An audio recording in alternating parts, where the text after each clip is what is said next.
Why is it in our culture that someone can eat unlimited junk food and nobody bats an eye, but the minute someone reads an ingredient label, everyone around them is rolling their eyes? I've experienced it myself. Bring your own food or say, no, thank you, and suddenly you're being judged, mocked, dismissed, or even called dramatic. I guess there's a new phrase for this. It's called fit shaming. I mean, wait, what? Just look at all these comments and discussions about trying to eat healthy with the lack of support from family. Why do the people closest to you, your friends, family, and coworkers, react so negatively when you simply try to protect your health? It perplexes me how people get angrier at a parent avoiding food dye than they do about the food dye itself. We might have misplaced anger. And why is it that kids who are trying to be healthy are sometimes bullied for it? Today we're going to uncover the psychology that no one is talking about. Not the nutrition or the recipes today, not even the food industry. No, we're going to dive into the human behavior behind all of it. And by the end of this video, you'll understand something profound. You're awakening inside a culture that has been asleep. We tend to run on autopilot, but it's time we examine these human behaviors. You see, every family has unspoken contracts. These are the familial beliefs and behaviors, and within those, there are food contracts. Nobody writes it down or votes on it.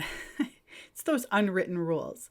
While we often assume that what we say shapes our culture, research actually shows that in emotional and relational settings, nonverbal behavior, tone, posture, eye contact, it's what's not said, actually carries more weight. Some studies place this at about 60 to 70% of the meaning. And in some families, that rule is we show food with love, and in others, the rule might be we eat what's convenient. In many families, the rule is we don't question what we've always done. And when you change the food, you change the agreement. I don't profess to be an expert in this, but I can give you many real-life examples, starting with my own. In 2008, when I went gluten-free, dairy-free, and refined sugar-free for serious health issues. I had struggled with my weight and I was a perpetual dieter. Slowly, I was getting to the root cause of my issues, and I saw dramatic health improvements almost immediately. Not wanting to inconvenience anyone, I brought food with me wherever I went, with enough to share. Now, what hostess would be offended if you offered to bring a side dish and a dessert, right? But I was met with eye rolling and whispers at every family function. My daughter was so hurt one time when my sister-in-laws were talking about me and rolling their eyes. I had to assure her that I was prepared for that and I was okay with it. My health was more important to me than what others thought. I've long considered this topic of what my changing bothered in others. A mother in one of my classes asked her parents not to give her child artificial food dye anymore because her child became irritable and aggressive after eating foods with certain food dyes. She explained all of this and set a clear boundary, even asking respectfully. But her mother, the grandmother, looked at her and said, "You're being ridiculous. A little food dye never hurt anybody. Stop fear-mongering." But the daughter wasn't fear-mongering. She was literally trying to protect her child's brain. This moment is happening in thousands of families every day. And here's what I think is underneath it. The mother was talking about ingredients, but what the grandmother heard was rejection. She heard, "You're wrong. You fed me harmful things. You don't know best anymore. You're outdated." Maybe the grandmother heard, "You're part of the problem." So instead of hearing this logically, it landed emotionally. And I can understand the grieving that occurs when you realize that you've been feeding your kids or grandkids junk, like straight up chemicals, because I had that same realization and had to grieve. But food is not just food. Food is connected to memories and identity and belonging. And if you grew up on these neon-colored cereals and mac and cheese from a box, Kool-Aid, pizza rolls, they feel like childhood to you. And so when someone questions the food, it feels like they're questioning your childhood, your memories, even your culture. So this is why people get so defensive. They defend these unhealthy foods more fiercely than they defend healthy foods. Weird, right? I mean, healthy food doesn't seem to carry nostalgia, but processed food does, because it was engineered to and marketed as such. When you make a healthy choice, whether you intend to or not, here's the message that people think you're sending. I'm doing better than you. I'm more disciplined than you. I'm making better choices, or I know more. I guess this is what my family heard. But I was truly searching for the answer to my own health, my own years of disordered eating and weight struggles. Maybe they had ignored their health for years. Maybe they felt shame about their own decisions, or maybe they were just judging me. Who knows? I mean, I was told that gluten-free was a fad, and of course, all of the people who wanted to argue with me that we've been eating wheat for centuries and wanted to tell me that, scientific research says, we can eat wheat instead of just honoring how I felt in my body. It's funny how we want to reference like the science and not trust the experience of someone. So your choice may not trigger the logical part of someone's brain. It could trigger the emotional part, and the emotional part could detect danger or a threat. They defend their identity by attacking your choice. They ridicule you to protect themselves. This is why families respond strongly when you change the way you eat. Not because you're doing anything wrong, but because your change says there might be another way. And change is terrifying for people who don't feel safe. There's a powerful psychological phenomenon called the black sheep effect. Any other black sheep out there? Studies show that groups punish members who deviate more than they punish outsiders. And in other words, your family will shame you for eating healthy long before they will shame a stranger. Why is that? Well, because insiders are expected to protect the group identity. And when you don't, the group feels threatened. This just explains so many of the stories that I hear. Kids being bullied for bringing healthy snacks, parents being criticized for reading labels, adults mocked for being gluten-free, people pressured to just relax and live a little. And families going as far as to sabotage healthy choices with grandparents sneaking kids junk food. These are intense reactions. So healthy choices tend to be a disruption of some sort, some type of violation or defection from the tribe. It breaks the script, and groups tend to protect the script, even if that script is harmful.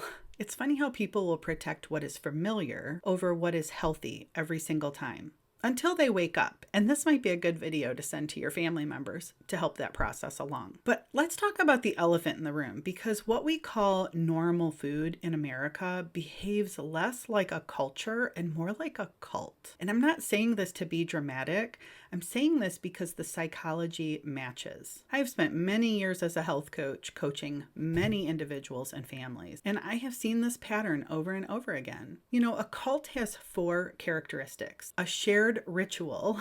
And in America, we do have a shared ritual of eating processed food, sugar and cake and ice cream at birthdays, and dye-colored sweets at holidays, and snacks at sporting events, and pizza and convenience food everywhere. There's also a belief that the ritual is safe and unquestionable. It's fine. I grew up on it. A little bit won't hurt. And then there's punishment for deviation. Why are you so extreme? Just let them have it. You're being ridiculous. Quit fear-mongering. And then there's always this outside authority that people trust without questioning. Is that the FDA? Is that the food companies? Who is this outside authority that everyone trusts? Is it the school system or the grocery store because they wouldn't sell it if it was that bad for us? When you decide to leave this ritual or this cult, when you say this food doesn't work for me, the cult reacts. Mocking, shaming, pressuring, minimizing. That's the eye rolls that we see. This is not random behavior. It is norm enforcement, disguised as concern, judgment, and tradition. This part is important. When you change your food, you're not just making a health choice, you're undergoing a shift in consciousness. You're seeing what others don't see yet. You're asking questions that others have never asked. You're stepping outside the framework others are still relying on, and that creates tension. Alan Watts, a spiritual teacher, once said that growth is like a lobster shedding its shell. You become soft, exposed, and vulnerable. While everyone else stays in their old shell, safe, comfortable, and protected, you're changing in ways that others around you are not. And that threatens them, not because your choice or change is wrong, but because your change reveals that their shell is cracking. And people will protect their shell even if it's suffocating them. So let's zoom out for a moment. This cult of junk food didn't happen by accident. It was engineered. Food companies used a model called the addictive food business model. I've spoken about this in a number of other videos because I think that this is very important for us to understand.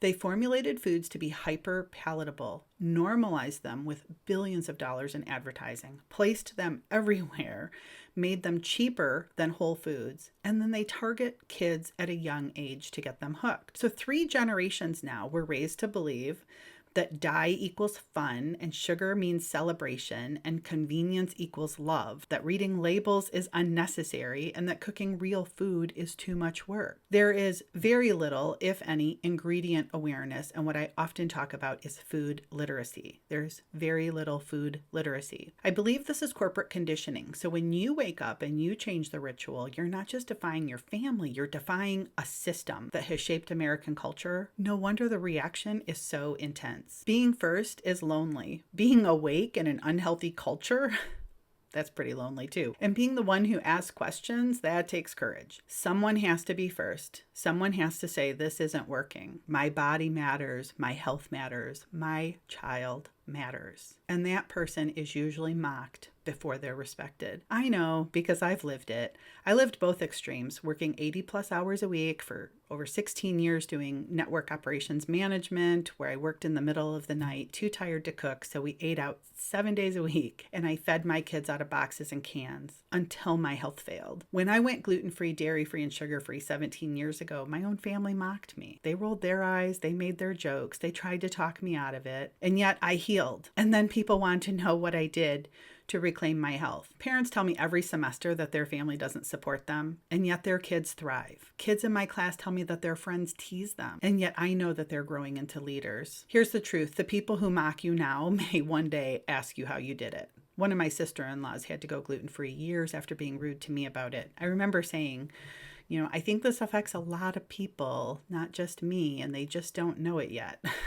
Well, your courage can become their roadmap, and your awakening becomes an invitation for others. When you change, you create possibility. You may lose some connections, but you'll gain a whole new community, a community that values consciousness, health, awareness, and truth. This is why I created Freedom Kitchen, because no one should have to wake up alone or walk this path by themselves. And the next generation of kids deserve to have a community like this, where they know they're not the only ones and they have the support that they need to make healthy choices. If you've experienced this, leave me a comment if your family supported your healthy choices. Let's build this movement together. One person, one child, one kitchen at a time. Food is not just food. Food is freedom. And choosing differently is the first step towards reclaiming it.